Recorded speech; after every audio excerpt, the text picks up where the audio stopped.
Hello दोस्तों, नमस्कार। अंकित exam sir YouTube channel में आप सभी का एक बार फिर से बहुत बहुत स्वागत है।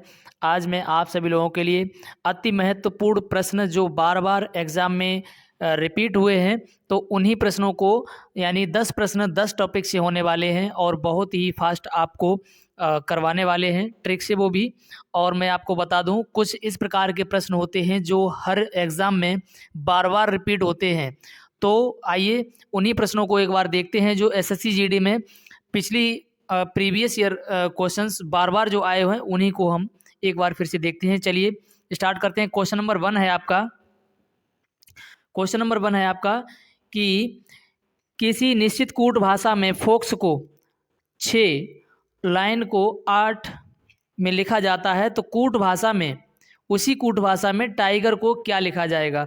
तो एक बात देखते हैं यहाँ से कि लिखा हुआ है आपका फोक्स को 6 लिखा गया है। तो यहाँ से यदि हम इनकी प्लेस वैल्यू देखेंगे तो प्लेस वैल्यू यानी 6 है, इसकी 15 है और इसकी 24 है। तो इनसे तो कोई सेटअप नहीं बन रहा है इनमें, तो इनको हम बैक करते हैं। फिर देखते हैं इनमें क्या लॉजिक है। तो हम इनका ये देखते हैं कि इनमें जो है कितने अक्षर हैं टोटल, यानी 3 हैं।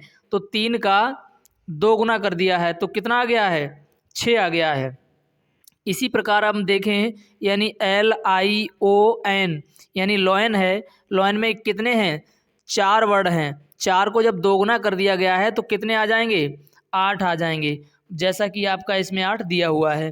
तो इसी प्रकार से हम देखना चाहें तो यानी टाइगर TIGER यानी टाइगर जो लिखा हुआ है, टाइगर में कितने अक्षर हैं, टाइगर में 3 अक्षर हैं, 5 अक्षर हैं। तो 5 को हम 2 गुना करेंगे तो कितना हो जाएगा, 10 हो जाएगा। यानी जब 10 हो जाएगा, 10 हमारा राइट आंसर हो जाएगा। किस ऑप्शन में है, तो ऑप्शन नंबर डी आपका बिल्कुल राइट आंसर हो जाएगा। उम्मीद है आप समझ पाए होंगे। नेक्स्ट प्रश्न देखते हैं। यदि रेलगाड़ी को देखिए, रेलगाड़ी का संबंध गार्ड से, यानी रेलगाड़ी के पीछे क्या होता है, गार्ड होता है। देखभाल के लिए ड्राइवर के अलावा कौन होता है, गार्ड होता है। तो बस में ड्राइवर के अलावा और कौन होगा, तो बस में ड्राइवर के अलावा कंडक्टर होगा। कौन होगा, तो कंडक्टर आपका बिल्कुल राइट आंसर हो जाएगा। नेक्स्ट प्रश्न देखेंगे। उस विकल्प का चयन करें जिसका तीसरी संख्या से वही संबंध है जो दूसरी संख्या का पहली संख्या से है। तो देखिए इसका यानी 93 और 36 का जो संबंध है, वही संबंध इनके बीच और यहाँ पर आने वाली संख्या के बीच क्या होगा। तो देखिए यहाँ पर क्या करेंगे, देखिए इसमें 9 में से 3 गया, यानी इसी में 93 में से बोल रहा है कि 9 में से -3 किया तो कितना बचा, 6 बचा है। 6 का जब वर्ग कर दिया तो कितना आ गया, 36 आ गया, जैसा कि यहाँ पर दिया हुआ है 36। उसी प्रकार जो है यहाँ पर 8 और 3 दिया हुआ है, 8 और 3 में हम क्या करेंगे, 8 और 3 को यानी 8 में से हम 3 माइनस करेंगे तो कितना बचेगा, 5। और जब हम 5 का वर्ग कर देंगे तो आ जाएगा हमारा 25। अब 25 हमारा किस ऑप्शन में है, तो आपका ऑप्शन नंबर बी बिल्कुल राइट हो जाएगा। नेक्स्ट प्रश्न देखेंगे। प्रश्न है आपका, उस विकल्प का चयन कीजिए जिसका तीसरे पद से वही संबंध है जो दूसरे पद का पहले पद से है। तो देखिए इसमें क्या करेंगे, यानी देखिए इसमें हो रहा है कि PRICES ऐसा लिखा हुआ है। इसको क्या लिखा गया है, SQDJTF, इसको ये लिखा गया है। तो देखिए इसमें क्या सेट टर्म चल रहा है, तो आप इसका लॉजिक देख सकते हैं। P के बाद क्या आता है, Q आता है। तो यहाँ पर तो S लिखा हुआ है, तो इससे साबित होता है कि इसमें क्या किया होगा कि इसमें P से 1 बढ़ा दिया, प्लस 1 कर दिया, तो यानी प्लस 1 कर PQ हो गया। R में 1 जोड़ दिया, S कर दिया। T यानी देखिए I में 1 जोड़ दिया, J हो गया। C में 1 जोड़ दिया, D हो गया। E में 1 जोड़ दिया, F हो गया। S में 1 जोड़ दिया, आपका क्या हो गया, T हो गया। इसी प्रकार यहाँ पर देखेंगे QUALMS ऐसा दिया हुआ है। तो हमें क्या करना है कि पहले इनको क्रॉस कर देंगे। U से एक ज़्यादा क्या होता है, V होता है, और Q से एक ज़्यादा क्या होता है, R होता है। तो VR। इसके बाद में यहाँ पर देखेंगे A और L में A की बाद B होता है, L की बाद M होता है। फिर यहाँ पर देखेंगे S की बाद T होता है और M की बाद N होता है। तो देखेंगे VRMB TN किस ऑप्शन में है, ऑप्शन नंबर डी आपका बिल्कुल राइट हो जाएगा। प्रश्न देखेंगे नेक्स्ट है आपका, दिए गए विकल्पों में से उस विकल्प का चयन कीजिए संख्या का श्रेणी यानी प्रश्नवाचक चिन्ह के स्थान पर आ सकती हो। तो देखिए यहाँ पर प्रश्नवाचक चिन्ह के स्थान पर क्या आएगा, तो इसके लिए क्या होगा, देखिए तो इसमें आपको लॉजिक पहचानना है। यहाँ से यहाँ कितना बढ़ रहा है, तो यहाँ से यहाँ देखिए 7 बढ़ रहा है, +7 हो रहा है।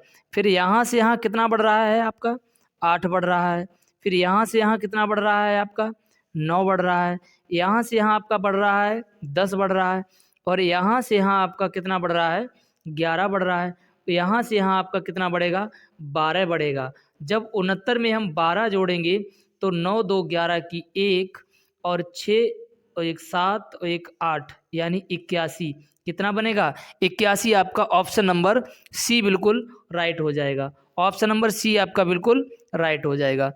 नेक्स्ट प्रश्न देखेंगे। प्रश्न है आपका, नीचे दिए गए आरेखों में से कौन सा आरेख नारी, माँ और डॉक्टर के बीच संबंध को दर्शाता है। तो देखिए नारी, माँ, तो देखिए यहाँ पर एक नारी होगी, तो नारी ये बना दिया मैंने। नारी के बाद में नारी माँ भी हो सकती है, नारी माँ भी हो सकती है, और माँ और नारी दोनों डॉक्टर भी हो सकती हैं, ये भी आपको क्लियर है। तो यानी ऐसा संबंध किस ऑप्शन में है, तो ये ऑप्शन जो है आपका ए बिल्कुल राइट हो जाएगा। यानी ए वाले ऑप्शन में ये संबंध है। तो यहाँ पर हम इसको नारी, इसको माँ और इसको डॉक्टर कह सकते हैं। तो यानी तीनों जो है आपके संबंध स्थापित हो जाएंगे।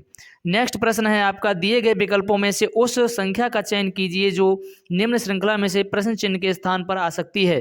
तो इसके लिए यहाँ पर हम देखेंगे, देखो यहाँ पर क्या चल रहा है, यहाँ पर चल रहा है आपका कि इनका गुणा किया जा रहा है। किनका, इनका आपस में गुणा किया जा रहा है। 7 पना 35, ठीक, 7 पना 35 आपस में गुणा करके क्या 35 आ रहा है। फिर यहाँ से यहाँ देखेंगे, इसका और इसका आपस में गुणा किया जा रहा है, तो यानी कितना 7 9 63 आ रहा है। अब इसका और इसका आपस में गुणा किया जाएगा, वही संख्या आप यहाँ पे आएगी। तो यानी 11 9 99, यानी यहाँ पर आपका 99 आएगा, 99 किस ऑप्शन में है, ऑप्शन नंबर बी आपका बिल्कुल राइट हो जाएगा। ऑप्शन नंबर बी आपका बिल्कुल राइट हो जाएगा। उम्मीद है आप समझ पाए होंगे। नेक्स्ट प्रश्न है आपका, यदि x का अर्थ माइनस प्लस का, देखिए x का अर्थ आपका माइनस, प्लस का अर्थ आपका भाग का अर्थ प्लस, और प्लस का अर्थ गुणा है, तो इसका मान ज्ञात करना है। तो पहली बात तो आपकी ये है कि गुणा का अर्थ, देखिए यहाँ पर गुणा का अर्थ है, x नहीं है, गुणा का अर्थ है आपका माइनस, तो यहाँ पर मुझे माइनस रखना पड़ेगा। देखिए यहाँ पर मुझे क्या माइनस रखना पड़ेगा। अब भाग की बात आती है, तो इसमें भाग का अर्थ क्या बोला है, भाग का अर्थ प्लस है, तो यहाँ पर मुझे प्लस रखना पड़ेगा। अब यहाँ पर देखिए प्लस के लिए, यानी प्लस का अर्थ क्या है, गुणा है, तो यहाँ पर मुझे गुणा करना पड़ेगा। अब जैसा मैंने चिन्ह तो बदल दिए हैं, लेकिन इनकी जगह पर अब ये संख्याएं मुझे एज इट इज रख देनी है। तो ये संख्याएं मैंने यहाँ पर ऐसी की ऐसी रख दी हैं। अब देखिए ये संख्याएं रखने के बाद अब इसको मुझे सॉल्व करना है बोर्ड मास के नियम से। यदि आपको पूरा बोर्ड मास का नियम नहीं आता है तो इसमें आपको याद रखना पड़ेगा भागु जोग, इतनी चीज़ आपको याद रखनी पड़ेगी ये लाइन, यानी भाग गुणा जोड़ घटाना, ये आपको क्रम याद रखना पड़ेगा। तो देखिए यहाँ पर पहले भाग, तो भाग तो इसमें नहीं है, फिर भाग की बाद में क्या आता है, गुणा, तो गुणा तो इसमें है, तो गुणा यानी इसको मुझे चेंज करना है, बाकी वैसा का वैसा ही लिख देंगे।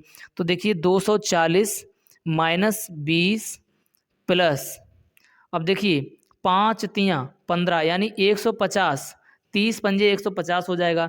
अब भाग हो गया, गुणा हो गया, अब जोड़ करेंगे तो देखिए ये प्लस का है और ये प्लस का है, तो 240 और 150 कितना होता है, तो 5 4 9 और 2 1 3, तो यानी 390 हो गया आपका प्लस का, माइनस हो गया आपका 20, तो 290 390 में से 20 जाएगा तो कितना बचेगा आपका बचेगा 370। तो 370 धारा किस में है, तो 370 ऑप्शन नंबर ए में है। ठीक है, तो 370 आपका ऑप्शन नंबर ए में है। उम्मीद है आप बिल्कुल समझ पाए होंगे। नेक्स्ट प्रश्न है आपको, दी गई आकृति में विषम आकृति चुनिए। देखिए विषम आकृति इसमें से मुझे आपको यहाँ पर बतानी है। तो विषम आकृति जब बताएंगे तो इसमें क्या होगा कि देखिए यहाँ पर कितने हैं लाइनें, देखिए देखनी पड़ेंगी। इसमें गुणे कितने हैं, तो गुणा 1 2, देखिए यहाँ पर 1 2 3 4 5 गुणा हैं, तो लाइनें कितनी हैं, 1 2 3 4 5 लाइनें हैं। अब देखेंगे इसमें गुणा है 1 2 3 गुणा है, तो लाइनें कितनी हैं, 1 2 3 लाइनें हैं। अब इसमें गुणे गिनेंगे 1 2 3 4 5 गुणा है, अब लाइनें 1 2 3 4 5 6 लाइनें हैं। तो यही हो गया ना, यही हो गया आपका विषम। तो यानी देखो इसमें 4 गुणा हैं तो इसमें 4 लाइनें हो गई हैं आपकी। तो समझिए, तो ये ऑप्शन सी आपका बिल्कुल राइट हो जाएगा। उम्मीद है आप समझ पाए होंगे, ऑप्शन सी आपका बिल्कुल राइट आंसर हो जाएगा यहाँ से। अब नेक्स्ट प्रश्न देखते हैं। प्रश्न है आपका, एक आदमी एक स्थान से 4 मील उत्तर दिशा में चलता है, फिर बाएं मुड़कर 6 मील चलता है, पुनः दाएं मुड़कर 3 मील चलता है और वहाँ से दाएं मुड़कर 4 मील चलता है। ठीक है, वहाँ से दाएं मुड़कर 4 मील चलता है, फिर चलकर आधा घंटा सुस्ताता है, मतलब रेस्ट लेता है। सुस्ताने के बाद वह उसी दिशा में 2 मील फिर चलता है, उसके बाद दाएं मुड़कर 1 मील चलता है। अब अंतिम स्थिति में उस आदमी का मुख किस दिशा में होगा। सवाल बहुत सिंपल है लेकिन बहुत बहुत इम्पोर्टेंट है, आपको बता दें, क्योंकि दिशा और दूरी से एक सवाल पूछा जाता है। और मैं आप लोगों से उम्मीद करूंगा कि ये जो प्रश्न जो है यहाँ पर, इस प्रश्न का आंसर आप सभी लोग कमेंट में आप सभी लोग इसका आंसर देंगे। सॉरी, ये आपका थोड़ा मिट गया है। तो देखिए इसका सभी लोग आंसर क्या, कमेंट बॉक्स में देंगे, यानी कमेंट में इसका सभी लोग आंसर देंगे और मैं इंतज़ार करूंगा। जो भी लोग इसका आंसर कमेंट में करेंगे, सबसे पहले नेक्स्ट पार्ट लेकर के आने वाला हूं कल, तो उसमें मैं आपका नाम लेकर के बताऊंगा कि इसने आंसर इसका सबसे पहले दिया। तो चलिए मिलते हैं नेक्स्ट वीडियो में। तब तक के लिए आपसे चाहूँगा कि जो लोग इस चैनल पर नए हैं और वीडियो अच्छी लगी हो तो चैनल को लाइक करें और सब्सक्राइब करें, यानी चैनल को सब्सक्राइब कर लें और बेल आइकन को प्रेस कर लें ताकि आने वाली वीडियो का नोटिफिकेशन आप तक आसानी से पहुंच सके। तो चलिए मिलते हैं कल, तब तक के लिए जय हिंद।